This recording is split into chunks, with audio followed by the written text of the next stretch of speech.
Today's lesson is a great example of someone who not only has great concepts on how to swing the golf club, but also good muscle memory. So why would they be struggling? Let's find out.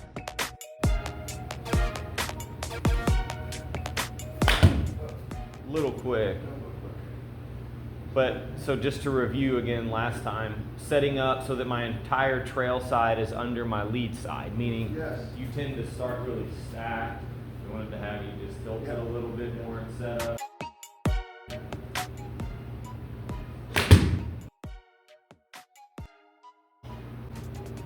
Path probably two, yeah, I was gonna say, see, path just barely outside on that one. So I know that it's improved, but it's not proper yet. It's closer. It's not the first one where you went like this. You're getting more here, but in a perfect world, we really want you to let your hips go first, the shoulder to come underneath. So first of all, Jim hadn't been in a while. I believe he'd been on a family vacation. And he went and played golf with his buddies over the weekend, and it did not go as well as he had hoped, as we had hoped. So when he came in, he wasn't hitting the ball well or as far as he should. So we made sure his concepts were good. We had to make sure that he understood what he was supposed to do first.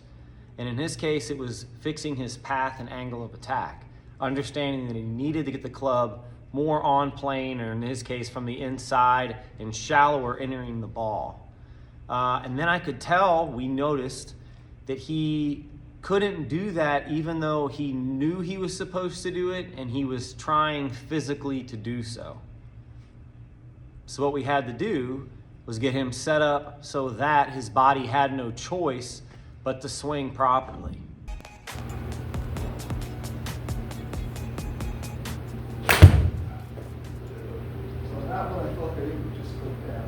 You got it. And that all goes back initially to setting up with my trail side a little under. Still a great shot. Hand-eye coordination saved us though. See the path? Yeah. So you hit the top half of the ball. This is the sand wedge. But what I'm really going to try to do with this is keep the face straight, square. But I'm just going to close off and move the ball back and really try to hit the ball from the inside and let the club go that way. So I'm setting up square, and then I'm closing off my body. Club face is staying square. Closing off my body, moving the ball back. I'm going to try to swing that way with my body while keeping the club face at the target. You see that will drop the club underneath it? Face square, right now. There you go. There you go. Whoa! Jim, you towed it a hair, but that is by far the best path. So by closing off his body lines, you see how quick he got his plane right, his path right. He started entering the ball much better, hitting it much cleaner. The issue was his line was still off and he wasn't quite getting the distance he deserved still. And we find out that's because his hips were stuck. So again, keep it simple. Watch what we do to fix his hips. Yep, everything the same. And then once you're there now, just drop your lead foot back. Keep your shoulders closed. So open your heel line even a little more, just a hair. There you go. Keep your shoulders aiming closed. And let's finish balance now. Okay.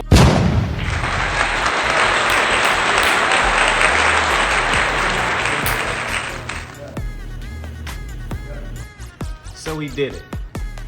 We got good distance and good direction, the equation for good golf.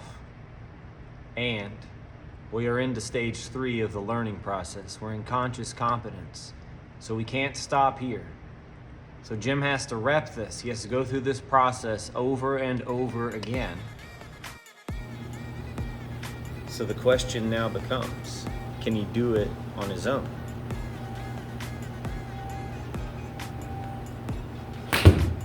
Good. Let's go. Look at his body language. Yeah.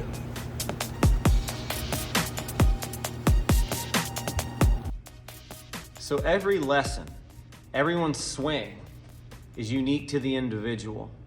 And today, to Jim, it felt like we needed to have his heel line slightly open and his shoulder line slightly closed to the target line, the straight line that goes from the ball to the target.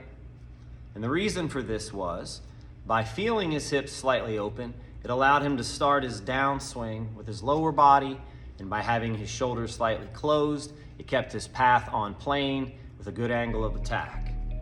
I hope this helps y'all. Life gives us lessons, golf gives us mulligans. I hope I get to see you again soon.